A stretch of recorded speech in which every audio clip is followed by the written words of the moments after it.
Três pontos críticos que todos os empresários devem conhecer e estudar. Olá, o meu nome é Mariana Aguilim, eu sou coach empresarial e há vários anos que acompanho empresários sempre com o objetivo de fazer empresários felizes. Para fazer empresários felizes, eu ocupo-me especialmente de dois grandes pilares. O primeiro é ajudar os empresários a entender e acelerar os resultados das suas empresas de uma forma sustentada e, por outro lado, acompanhá-los também aqui na sua vida em geral e ajudá-los a ter também tempo para conseguir ter uma vida plena e uma vida mais equilibrada em todas as suas vertentes. Porque eu acredito profundamente que não há boas empresas sem bons empresários e para termos bons empresários eles têm que estar realmente satisfeitos e plenos em todas as suas áreas. Então, hoje gostaria de partilhar convosco aqui os 3 pontos que eu acho que são mais críticos na vida de um empresário e que eles devem conhecer e estudar profundamente em toda a sua carreira enquanto empresários. Então, o primeiro ponto crítico é o ponto do planeamento. Aqui, uma das ferramentas principais que um empresário tem que ter na sua vida é a ferramenta do planeamento. E já vou detalhar um bocadinho mais sobre este tema. O segundo ponto é entender os marcadores do jogo. Ou seja, saber perfeitamente olhar para indicadores e perceber como é que está a correr o seu negócio, quer do ponto de vista financeiro, quer do ponto de vista operacional. E o terceiro, e às vezes aquele que é mais importante e que a maior parte dos empresários também sente muita dificuldade, é aqui o ponto da liderança. Mas sobre liderança poderíamos ficar aqui a falar horas e hoje vou-me ocupar essencialmente dos 2 primeiros pontos para que vos possa ajudar aqui a ter umas primeiras ideias sobre o que é o planeamento, qual a sua importância e também aqui a área de análise mais analítica do negócio e que é tão essencial. Então, relativamente aqui ao primeiro ponto, não é? Ao ponto do planeamento, eu apenas vos gostaria de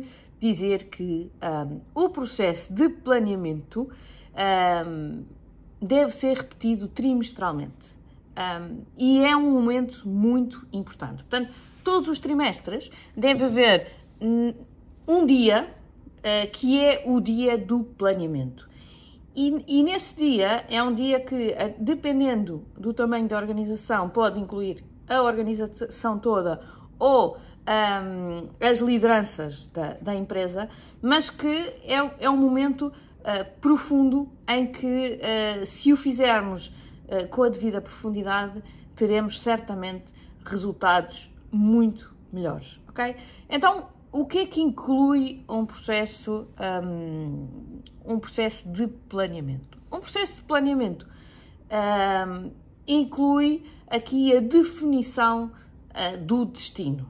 Ou seja, é muito importante numa empresa que todos tenhamos a noção de o que é a empresa, porque é que existe, para quem é que existe, não é? E, portanto, esta questão da definição de uma visão, de uma missão e dos pontos de cultura é crítico para termos uma boa empresa. Mariana, mas isto é preciso definir todos os trimestres? Obviamente que não, mas é crítico que voltemos a pensar no tema e se tivermos que refinar algum ponto, que ele seja refinado. Mas se não, que pelo menos voltemos a bater nestes temas profundamente em todos os membros da organização. Estes três pontos, a visão, a missão e os pontos de cultura, são pilares importantíssimos na organização e por isso é crítico que eles sejam debatidos várias vezes e com grande periodicidade dentro de vocês, não é? Porque obviamente que para os empresários, é dos empresários que tudo isto nasce, mas também que esta discussão seja alargada ou à organização toda, se for uma organização mais pequenina, ou pelo menos às lideranças que depois devem fazer também este trabalho de passar a informação em cascata. Portanto, definição do destino. Pensamentos de longo prazo, sonhos e objetivos. Objetivos a 5 anos. Passámos da visão, não é? Que é uma coisa mais abstrata, para uma coisa um bocadinho mais concreta, que são sonhos, já são coisas reais, coisas que eu gostava que acontecessem e que depois vou consubstanciar numa coisa ainda mais concreta, que são objetivos a 5 anos. A diferença entre os sonhos e os objetivos é que uma eu gostava que acontecesse e a outra vai acontecer. Embora seja uma coisa que está enquadrada daqui a 5 anos, mas vai acontecer. Ou seja, a minha perspectiva para daqui a 5 anos é que aquilo vai acontecer. E porquê é que eu tenho que ter sempre esta visão dos 5 anos? Porque é a minha visão futura que vai condicionar o que é que eu vou fazer hoje. Eu hoje tenho que enquadrar ou priorizar aquilo que eu vou fazer de acordo com o sítio onde eu quero chegar daqui a 5 anos. Nunca é ao contrário. Não é? Quando vos pedirem para fazer um plano, nunca façam um plano do ano passado para este ano. Façam um plano daqui a 5 anos para este ano. Este ano é o primeiro ano no caminho daqui a 5 anos. Não é apenas mais um ano face ao ano que já passou. Okay? E esta ideia é muito importante. Vocês perceberem que uma coisa é fazer o plano com base naquilo que passou, outra coisa é eu fazer o plano com base naquilo que eu quero que venha a acontecer. Okay? E por isso é crítico que mudem aqui a vossa forma de pensar, que muitos empresários não o fazem, não é? Quando eu digo, faça-me aí então o orçamento do próximo ano, então é pegar no ano passado, pôr mais 5% aqui, menos 2% ali, mais... Nada disso, está bem? Nada disso. É 5 anos de pensamento, o primeiro pensamento de 5 anos, depois então fazer os objetivos para o próximo ano. Depois de ter os objetivos do ano, vamos pensar em estratégia. E lá está, isto mais uma vez tem que ser revisto todos os trimestres. O que é que eu quero dizer aqui com estratégia? É pensar em portfólio, pensar em produtos, pensar, por exemplo, na escada de valor, não é? Qual é a minha escada de valor? Que produtos é que eu vou ter em cada nível da minha escada de valor? Pensar quais são os meus produtos estrela, quais são os meus produtos mais importantes, quais são os meus produtos secundários que eu até quero ter, mas que não quero ter ali à frente e fazer barulho sobre eles. Portanto, qual é que é aqui o meu portfólio? Qual é que é o meu nicho de mercado, não é? Quem são os meus clientes? Como é que eles se comportam? Como é que eles se caracterizam? Que outros produtos é que consomem? Que é para eu perceber também como é que posso chegar até eles. Portanto, fazer aqui uma caracterização clara daquilo que são os meus potenciais clientes. Analisar a concorrência é muito importante, embora eu não deva ser obcecado pela concorrência, não deva estar constantemente atrás daquilo que a concorrência faz, eu devo conhecer a minha concorrência, devo perceber de onde é que vêm as minhas ameaças. Porquê? Porque o quarto ponto da estratégia é a minha proposta única de valor. Para eu encontrar a minha proposta única de valor, eu tenho que perceber onde é que eu me diferencio. Para eu perceber onde é que eu me diferencio, eu tenho que conhecer os outros, porque se eu não conheço os outros, corro o risco de, mesmo sem os conhecer, de ser parecido com eles. Ou, efetivamente, até haver um concorrente que é muito melhor que eu naquela área e eu não sei. Ok? Portanto, para eu ter aqui uma proposta única de valor forte, realmente diferenciada, então eu tenho que conhecer a concorrência em tudo aquilo que eles fazem muito bem e naquilo que são as fraquezas deles. E, portanto, é nesse âmbito que é preciso acompanhar a concorrência e perceber. E porquê trimestralmente? Porque há muitas movimentações de mercado, não é? Cada vez mais o mercado move-se rapidamente e, portanto, eu tenho que perceber efetivamente o que é que os outros estão a fazer, que é para eu perceber onde é que eu sou diferente ou onde é que eu tenho que melhorar para ser realmente diferente. Atenção, que esta proposta única de valor é muito importante que seja adaptada ao meu nicho, porque tem que ser algo que os meus clientes realmente valorizem. Não é? Se eu tenho um produto amarelo único, mas ninguém gosta do amarelo, então não tenho uma boa proposta única de valor. Eu tenho que encontrar algo em que eu me diferencie, mas que realmente traga valor para o meu nicho de mercado. Então eu tenho que conhecer o meu nicho, perceber o que é que eles valorizam, perceber a minha concorrência, perceber o que é que eu sou melhor que a minha concorrência e então comunicar para o meu nicho, atenção, que todas as pessoas que valorizarem este ponto, eu estou aqui, ok? Eu sou diferente no mercado e tenho estas características que vocês precisam. Depois, análise SWOT. É uma análise velhinha, conhecida de todos, mas é uma análise muito, muito, muito importante. É uma análise que nos traz informação super relevante, não é? Forças, fraquezas, oportunidades e ameaças. É muito importante que eu perceba onde é que eu sou realmente forte, onde é que eu tenho as minhas fraquezas, onde é que há no mercado muitas oportunidades ou algumas oportunidades, onde é que no mercado há algumas ameaças, ok?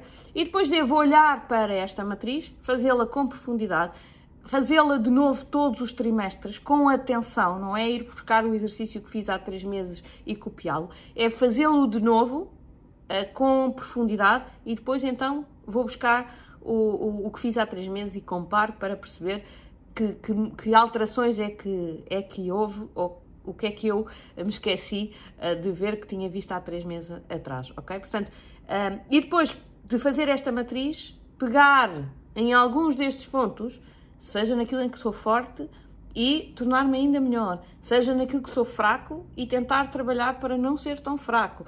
Quero olhar para as oportunidades e aproveitar ali uma oportunidade que está ali a saltitar, não é? Ou,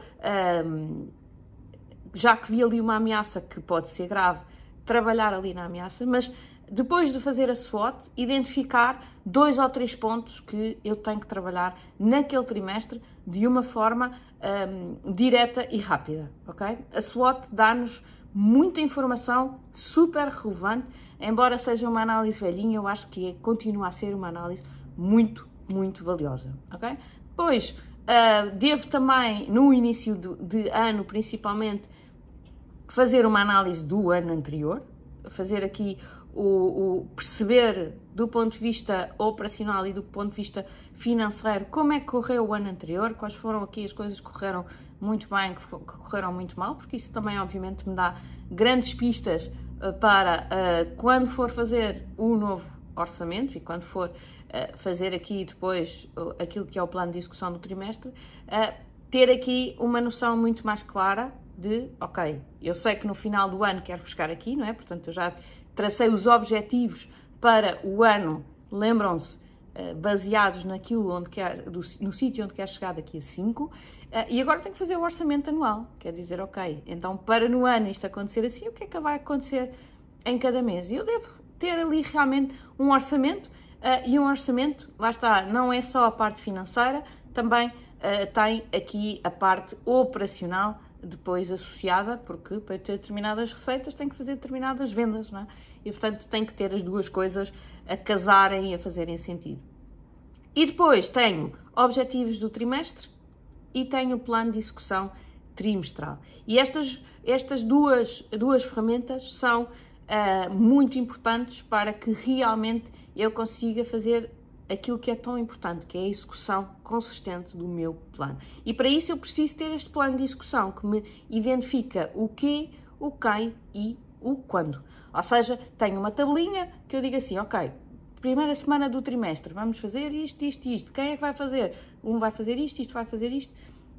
Tem que ser tarefas pequenas que consigam realmente ser executadas semana a semana. E aquilo deve ser um plano exaustivo. Obviamente não é do pão com manteiga, não é daquilo que fazemos todos os dias, mas daquilo que vamos fazer de diferente e projetos que vamos implementar e por etapas, ou seja, se for um elefante, partam aquilo que eu chamo partir o elefante às postas e em pequenas tarefas que são rápidas de executar para nós irmos efetivamente tendo ali uma agenda para seguir. Ok? Temos na primeira semana fazer isto, na segunda isto, na terceira isto, na quarta isto, para termos as coisas muito organizadas. Brian Tracy diz que por cada minuto de planeamento poupamos 10 minutos de execução. E porquê? Porque é um dia em que nós paramos, mas estruturamos as coisinhas todas. E depois a seguir é só fazer, não é? Porque a estrutura já está pensada. Eu não vou ter que, a cada passo, estar a pensar o que é que eu vou fazer a seguir. É naquele dia que eu penso na estrutura. A estrutura de um trimestre são 13 semanas, ok? Eu agora consigo ter uma antevisão clara daquilo que vou fazer nas próximas 13 semanas. Não consigo ver aquilo que vou fazer daqui a 50 semanas. Mas nas 13 eu tenho que ser capaz de perceber o que é que vou fazer para fazer este plano de execução e depois, semana a semana, fazer esta execução consistente seguindo o plano. Claro que depois teremos que ter reuniões semanais para acompanhar o plano e todas essas coisas de controle e de análise de métricas, mas ter o plano é meio caminho andado para que tudo corra muito melhor e que eu consiga estar muito mais focado e muito mais organizado de forma a obter os resultados que eu ambiciono. A segunda parte da que eu falei é realmente a questão mais analítica, a questão mais de perceber o marcador. E é aquela que normalmente é menos sexy para a maioria dos empresários. Mas posso-vos dizer que é provavelmente aquela que é mais importante. Mariana, mas eu até tenho um bom contabilista, ele toma-me... Esqueçam. Tem que ser vocês a olhar para os números, a entender os vossos números, a perceber o que é que está a acontecer, porque eu já vi muitas empresas correrem muito mal por confiarem num contabilista que a gente pensa que está a fazer um bom trabalho e não está, e às vezes é só por incompetência, mas às vezes é mesmo por má vontade, está bem? Portanto, é muito importante que vocês sigam e entendam os vossos números, quer do ponto de vista financeiro, quer do ponto de vista operacional. Vocês já imaginaram o que era um treinador de futebol entrar, estar a liderar a equipa em campo e não fazer a mínima ideia de qual é que é o resultado do jogo? Não é? Parece ridículo, não é? Que nós olhamos e dizemos, isso é impossível, não é? Como é que um treinador vai gerir uma equipa e não faz a mínima ideia de qual é o resultado, se está a ganhar, se está a perder, se está empatado, se precisa de atacar, se precisa de defender, não é? Quer dizer, parece mesmo ridículo, não é? Dá vontade de rir. Mas aquilo que eu vos posso garantir é que nas empresas isto acontece na grande maioria das empresas. Nas empresas, os gestores gerem a empresa muitas vezes sem olhar e sem entender os resultados. Há muito pouco tempo eu lembro-me de falar com uma empresária que me ligou e eu perguntei, muito bem, então mas final do ano, então quanto é que faturou este ano? Não sei. Então e qual é o lucro que a sua empresa tem? Pois, também não sei. Então como é que vai tomar decisões para o próximo ano sem fazer a mínima ideia do que é que aconteceu?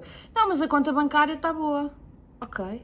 Bom, já é um bom princípio. Pelo menos à partida já não vai ter problemas de tesouraria. Epá, mas o resto tem que entender, não é? Quais foram os projetos que funcionaram bem? Não sabe. Não é? Quais foram as ações que ela tomou que levaram a empresa no melhor caminho? Ela não sabe. Sabe de intuição. Eu acho que... Não chega.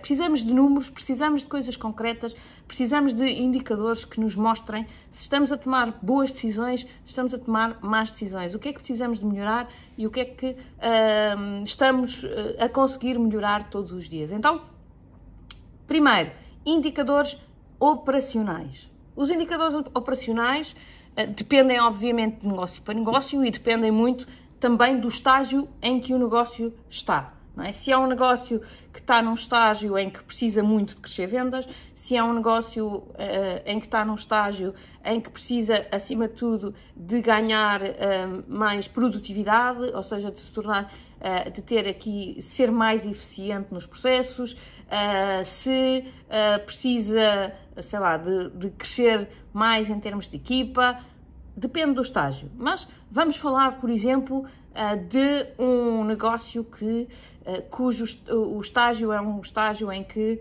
quer vender mais. E, portanto, temos que nos focar muito na questão comercial do negócio. Então, se olharmos, por exemplo, a área comercial, rapidamente percebemos alguns indicadores operacionais que nós queremos. O que é que nós queremos? Queremos ter mais clientes, ter clientes que fiquem connosco mais tempo e provavelmente clientes que façam projetos de maior valor, não é? Então, temos logo aqui 3 indicadores, não é? O número de clientes ativos, o volume médio por transação e o tempo de retenção médio de um cliente. Temos aqui logo 3 indicadores que poderá fazer sentido seguir. Agora vamos, por exemplo, um bocadinho mais a fundo. Vamos dizer assim, ok, mas eu até tenho a carteira de clientes que eu tenho, até está boa, até tem um volume médio de transação bom, mas tenho uma retenção boa, mas eu preciso mais clientes. Ok, então temos que acompanhar um funil de vendas. O que é um funil de vendas? É o número de leads, o número de contactos, o número de propostas, o número de follow-ups, o número de reuniões, o número de propostas, o número de follow-ups e o número de fechos, por exemplo. Então eu quero acompanhar estes 6 indicadores todas as semanas, para garantir que eu estou a ver o que é que está a acontecer com o negócio. Melhor é que se eu conseguir analisar este funil de vendas, eu vou conseguir ter aqui 2 métricas muito importantes que eu aconselho a que tenhamos sempre do ponto de vista operacional, que é a quantidade e a qualidade do trabalho executado. Portanto, eu consigo ver aqui qual é o número de leads que me estão a entrar, portanto, se eu estou aqui a gerar muito fluxo, portanto, quantidade, e depois vejo a minha taxa de conversão em vendas, em fechos, não é? Então, vejo a qualidade do meu trabalho comercial. Quantidade, qualidade, ok?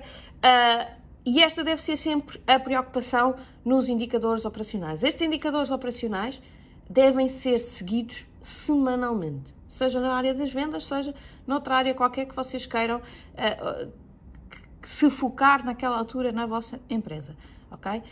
E ter estes indicadores operacionais é crítico, porque os indicadores operacionais normalmente dão sinais de alerta antes dos financeiros, ok?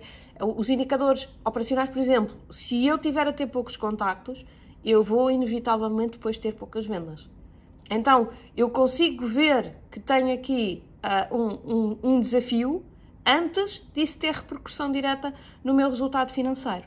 Então, é muito importante que eu consiga acompanhar estes indicadores operacionais à semana e que lhes dê atenção e que perceba perfeitamente o que é que eles estão a dizer, ok? Melhor, se fiz um bom plano, se tracei um bom orçamento e se fiz um bom planeamento do trimestre, eu sei o que é que deveria estar a acontecer semana a semana. Então eu tenho uma forma de comparar diretamente o meu plano com aquilo que está a acontecer na realidade e perceber os desvios. E perceber onde é que eu tenho que alterar aqui a minha execução, aqui ou ali.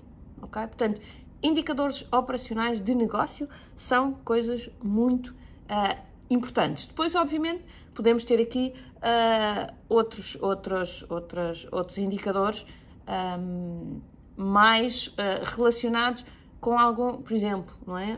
Há empresas que têm dificuldade nas cobranças, que têm dificuldades em ter a conta clientes controlada. Então, têm que ter este acompanhamento da conta clientes semana a semana. Também esse é um indicador mais financeiro, mas de qualquer forma convém, quando essa é uma questão na minha gestão, então eu devo estar constantemente a analisá-lo. Okay? Portanto, o acompanhamento deve ser dos indicadores, deve ser, em alguns casos, eventualmente diários, mas acima de tudo, semanais, mensais e trimestrais. Okay? Depois temos então os indicadores financeiros, em que nos devemos basear, acima de tudo, nos mapas provenientes da contabilidade. Então, há 3 mapas que vocês devem pedir sempre à vossa contabilidade e, de preferência, até meados do mês seguinte. Ou seja, se estamos em meados de fevereiro, devemos estar a receber o mapa de janeiro, ok? 3 mapas. Demonstração de resultados, que é aquela que me dá a fotografia, que me dá, o filme do que aconteceu durante um determinado período, ou seja, se é a demonstração de resultados do mês de janeiro, dá-me o que é que aconteceu durante o mês de janeiro e o que é que me deu do ponto de vista de faturação e de custos. Ou seja, assim de uma forma simplista, que faturas é que eu passei e que faturas é que os meus fornecedores me passaram a mim. Portanto, é aqui a parte mais contabilista, mas que, obviamente, que é uma parte muito relevante e que me dá muitos indicadores sobre a minha operação. Okay? Depois temos o balanço. O balanço é a fotografia num determinado momento. Portanto, se eu tiver o balanço no final de janeiro, dá-me a situação da minha empresa no dia 31 de janeiro. E dá-me, no fundo, quais são as coisas que eu tenho, não é? Que é o ativo, é o que é que eu tenho, e depois do que eu tenho, o que é realmente meu, que é o capital próprio, e o que é que eu devo, que é o passivo. Okay? Mas no fundo dá uma situação da empresa relativamente ao que eu tenho, tudo o que eu tenho na empresa, e dessas coisas todas que eu tenho, o que é meu e o que é que eu devo a outros, está bem? De uma forma muito resumida. E por fim, o terceiro mapa, a demonstração de fluxos de caixa. É crítico vocês entenderem a diferença entre uma demonstração de resultados e uma demonstração de fluxos de caixa. A demonstração de resultados dá-me a imagem das faturas. Mas todos nós sabemos que se eu vos passar uma fatura a vocês não têm que pagar no dia a seguir ou no exato momento. Então, a demonstração de resultados dá-me o fluxo de faturas, a demonstração de fluxos de caixa dá-me o fluxo de dinheiro, ok? Todo o dinheiro que eu paguei, menos todo o dinheiro que eu recebi. Ou ao contrário, o dinheiro que eu recebi, menos o dinheiro que eu paguei, ok? E é muito importante ter estas duas visões. Esta do fluxo de caixa, se vocês pedirem ao vosso contabilista, ele vai-vos dizer que não é obrigatório. E é verdade, para a maior parte, para as vossas empresas, provavelmente não é obrigatório, só é obrigatório para empresas grandes. Mas, se nós queremos ter empresas da primeira liga, não é? Temos que trabalhar como eles trabalham. E esta demonstração de fluxos de caixa dá-nos muita informação, porque dá-nos efetivamente aqui os movimentos de tesouraria, que é uma coisa que nós podemos efetivamente ver na conta bancária, mas além destes movimentos consegue separá-los em 3 tipos de movimentos. Os operacionais, que são aqueles que são mais importantes para eu perceber se a minha operação está realmente a gerar dinheiro, não é? Fluxo de caixa, e depois dá as operações de financiamento e dá as operações de investimento. Porquê é que é importante eu tê-los separados? É porque imaginem que na vossa conta bancária, de repente vocês pedem um empréstimo à banca e entram, sei lá, 40 mil euros na vossa conta bancária. De repente, a conta bancária fica super positiva e vocês ficam todos satisfeitos a dizer: uau, agora não tenho problema nenhum. A questão aqui é, se do ponto de vista operacional o vosso fluxo de caixa não é positivo, aqueles 40 mil euros vão caindo. E vocês, se não se aperceberem disto, como o movimento é lento, vocês de repente dizem: então, mas espera lá, então ainda há pouco tempo eu estava tão bem, tinha 40 mil euros e agora já não está cá nada. E portanto, se vocês separarem as águas entre aquilo que é investimento, aquilo que é financiamento e aquilo que é realmente o negócio operacional, vocês vão perceber como é que está, em termos de fluxo de caixa, em termos de tesouraria, como é que está o vosso negócio. Lembrem-se que as empresas só fecham por uma razão, é por não terem dinheiro na conta bancária para cumprir as suas obrigações. E, portanto, este tema de gerir a vossa conta bancária de uma forma inteligente, que é exatamente através desta demonstração de fluxos de caixa, é muito importante. Portanto, alguns contabilistas vão dizer que nada disto é possível e que não é possível entregar os mapas até meados do mês seguinte, mas certamente que é possível. Eu conheço muitos contabilistas que o fazem e, portanto, tenham em atenção este ponto. Também acredito que alguns de vocês talvez não saibam ler estes mapas da melhor forma, ok? Mas obviamente também, se precisarem da minha ajuda, é falarem connosco e verem algumas das formações que nós temos para irem mais em detalhe. Mas de qualquer forma, hoje quero-vos deixar aqui algumas coisas básicas que vocês devem conseguir ler nestes mapas e analisar com detalhe.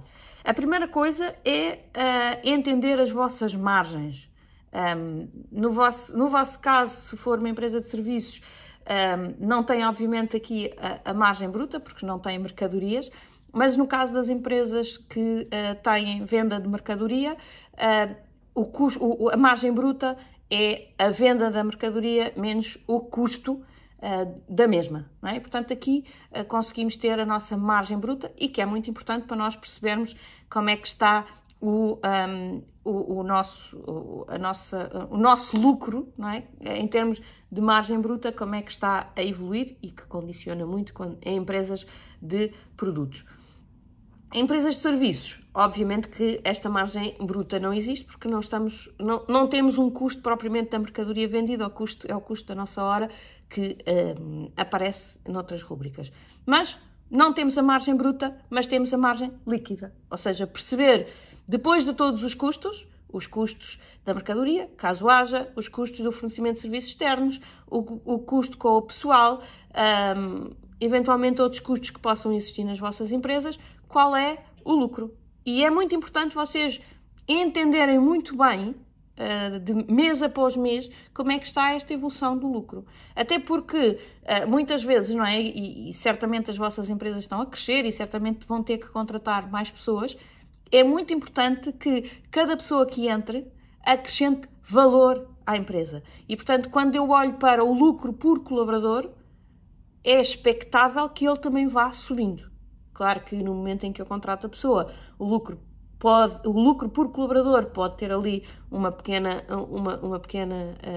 pequeno decréscimo, mas tem que recuperar rapidamente. Ou seja, o objetivo é que o lucro por colaborador é um indicador importante e que, no caso dos serviços, é crítico para que, quando entram novas pessoas, elas venham realmente acrescentar valor à empresa e não repartir o trabalho por mais pessoas, não é? Porque muitas vezes é isso que acontece. Depois, é muito importante, obviamente, entender a vossa capacidade de gerar receitas. Como é que eu estou a gerar receitas? E depois, como é que as minhas receitas se estão a transformar em lucro? E como é que o meu lucro se está a transformar em fluxo de caixa, em dinheiro? Porque aquilo que vocês precisam nas empresas é dinheiro. Lucro é muito bom, mas eu não chego ao supermercado e digo, olha, tenho aqui uma empresa cheia de lucro. Até aí dinheiro. Não, dinheiro não tenho, só tenho lucro. Não é? Porque há muitas empresas que têm lucro e depois o dinheirinho não vem, não é? Porque não, os clientes não pagam, porque se calhar aumentam muito o estoque, porque, enfim, há N razões para que o fluxo de caixa e o lucro sejam muito diferentes, ok? E vocês têm que ter a preocupação de avaliar até que ponto é que estão a conseguir transformar estas coisas, não é? Receita em lucro e em fluxo de caixa. Depois, outro ponto muito importante é entender aqui o vosso break-even, não é? O vosso ponto a partir do qual passam a ter o tal lucro. Ou seja, quando é que as vossas receitas são suficientes para pagar os custos fixos. Lembrem-se das vossas receitas. Também só ficam com uma margem, não é? Caso a margem bruta não seja 100%, que nos serviços costuma ser, mas de qualquer forma podem ter aqui alguns custos variáveis associados ao vosso serviço, nomeadamente a operação de terceiros, por exemplo, e portanto têm que ver o que é que são custos fixos, o que é que são custos variáveis na vossa estrutura, e fixos e variáveis não quer dizer que sejam constantes, quer dizer é que os fixos vocês vão nos ter independentemente da receita.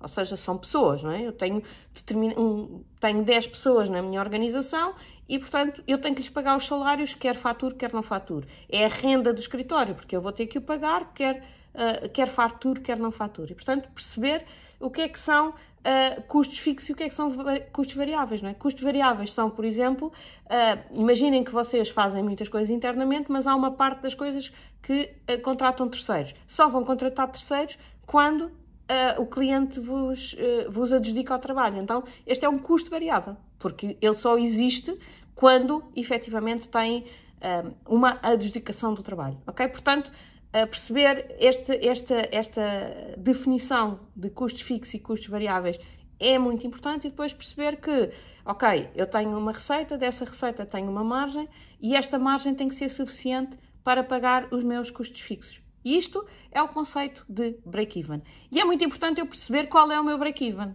para perceber, ok, então quanto é que eu tenho que faturar por mês, pelo menos para não perder dinheiro. E saber que daqui para a frente eu vou começar a ganhar dinheiro. E estabelecer aqui os meus objetivos para que isso aconteça. Mais uma vez, e a ferramenta mais importante é olhar para o meu plano, fazer o meu orçamento, fazer os meus objetivos trimestrais, semanais e compará-los com aquilo que está a acontecer na realidade. Se eu conseguir semanalmente fazer esta análise, eu vou conseguir ir orientando o meu negócio na persecução desses objetivos. E, portanto, para mim, a ferramenta mais importante é sempre a ferramenta de planeamento, em que, obviamente, eu tenho que perceber toda esta estrutura de indicadores operacionais e de indicadores financeiros e depois de ter o plano, basta olhar para o real e comparar e semanalmente ir avaliando, ok? Espero que tenha sido uma sessão interessante para vocês. Qualquer dúvida que tenham, podem sempre ir ao meu site, marianargalima.com, e contem comigo para responder a todas as vossas questões. Até já!